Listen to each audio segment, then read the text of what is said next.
A burguesia brasileira e o seu governo vão jogar o tarifaço de Trump nas costas dos trabalhadores. Por 100 flores, o secretário do Tesouro de Trump com o ministro da Fazenda de Lula em 4 de maio, o mais importante neste momento é que estamos em uma mesa negociando os termos de um entendimento, disse Haddad.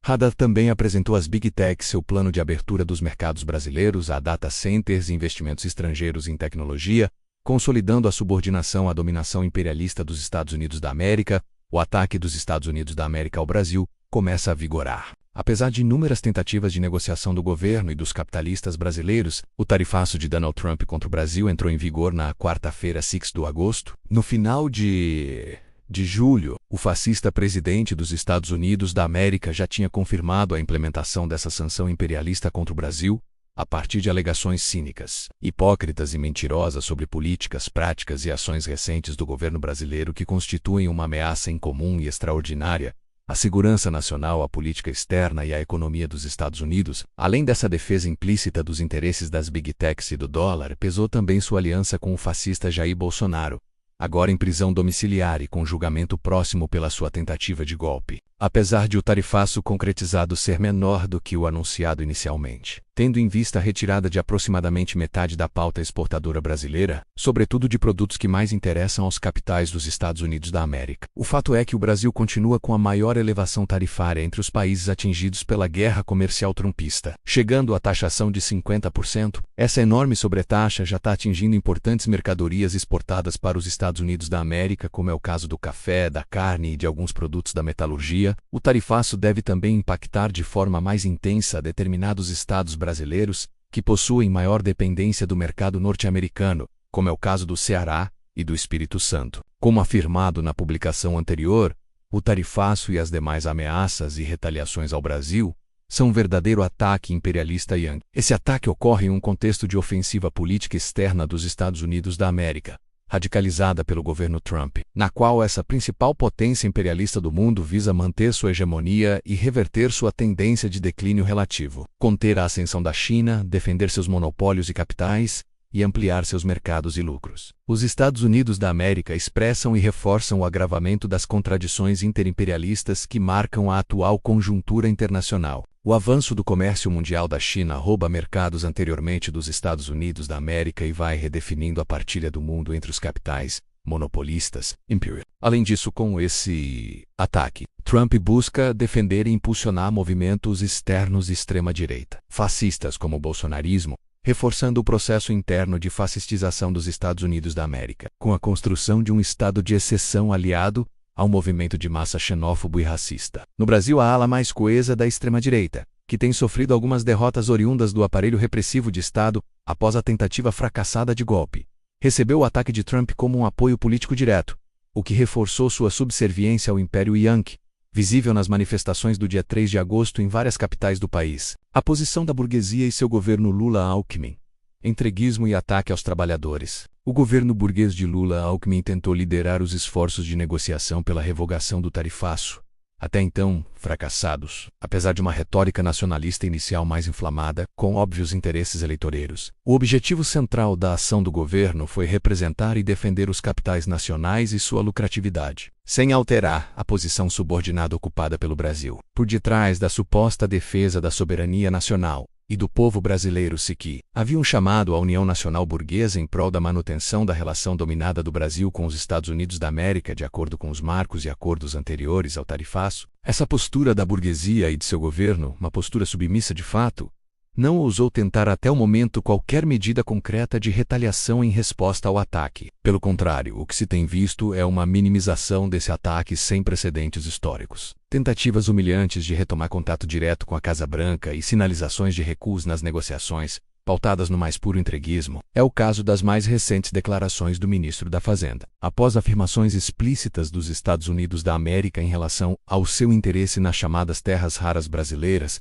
regiões com presença de minerais, hoje estratégicos, Haddad declarou disposição do governo em realizar acordos com o imperialismo yankee envolvendo essas terras. Afinal, historicamente, ambos os países sempre tiveram boas relações de submissão brasileira, É óbvio, como afirmamos em nosso documento base, em relação às contradições atuais entre países dominantes imperialistas e dominados, a tendência predominante é de compromissos entre a burguesia dos países dominados e a burguesia dos países dominantes. Com o predomínio dessas últimas, essa subordinação ocorre através do alinhamento político entre seus países, e pela busca dos capitais dos países dominados por atuar de maneira complementar, nos espaços deixados pelo capital imperialista, menos na impossibilidade da concorrência. Mesmo essa tendência não exclui a concorrência e a disputa entre esses capitais. Além disso, as burguesias dos países imperialistas e dominados estão inteiramente unidas na exploração e dominação das respectivas classes operárias. Ou seja, tanto a burguesia dos países imperialistas quanto a burguesia doméstica dos países dominados são inimigas de classe do proletariado e das massas trabalhadoras, junto ao entreguismo disfarçado de soberania. A suposta defesa do povo brasileiro por parte desse governo burguês será feita por um conjunto de medidas de salvação dos capitalistas mais atingidos pelo tarifaço. E quando se fala em defesa de capitalistas, fala-se em ataque às classes trabalhadoras. Apesar de em suas declarações os patrões e o governo chorarem lágrimas de crocodilo ao tratarem dos trabalhadores dos setores mais atingidos, o fato é que será por meio do suor, do aumento da exploração, do desemprego e da miséria desses e dos demais trabalhadores que os capitais nacionais tentarão se salvar. Essas medidas que estão sendo finalizadas entre a burguesia e o governo compõem um verdadeiro programa burguês emergencial semelhante àquele implementado na pandemia pelo governo Bolsonaro. Conforme a fala de um burguês da indústria, parte dessas propostas veio desse pacote da pandemia anterior, simplesmente porque foi testado e funcionou. Funcionou para a classe dele, com dinheiro a rodo para os patrões e redução ou perda de salários para os trabalhadores. Conforme antecipam os anúncios já realizados pelo governo, além de dinheiro barato para as empresas, com linhas de crédito específicas em bancos públicos, e compra de mercadorias atingidas via Estado, haverá também medidas que atingem diretamente os trabalhadores, que podem envolver redução de jornada e salário, lay-off, suspensão de contrato, férias coletivas, horas, contrato intermitente, retrabalho e antecipação de feriados. Tais ataques aos trabalhadores desfalcados do garantia do emprego também estão sendo negociados com os pelegos das centrais sindicais, cuja função principal é servir de correia de transmissão desse governo burguês e seus interesses nos locais de trabalho. De forma desavergonhada, ainda na semana passada, o presidente da CUT saiu em defesa da antecipação de feriados e do banco de horas nas empresas, como medidas prévias à redução salarial que, segundo ele, funciona bem na Europa. Antes mesmo do tarifaço começar, os pelegos já estavam quebrando a cabeça para ver as formas mais ajustadas de ajudar os patrões brasileiros. Eis a soberania nacional e a democracia que essa pelegada foi defender no Largo de São Francisco dia 25 de julho.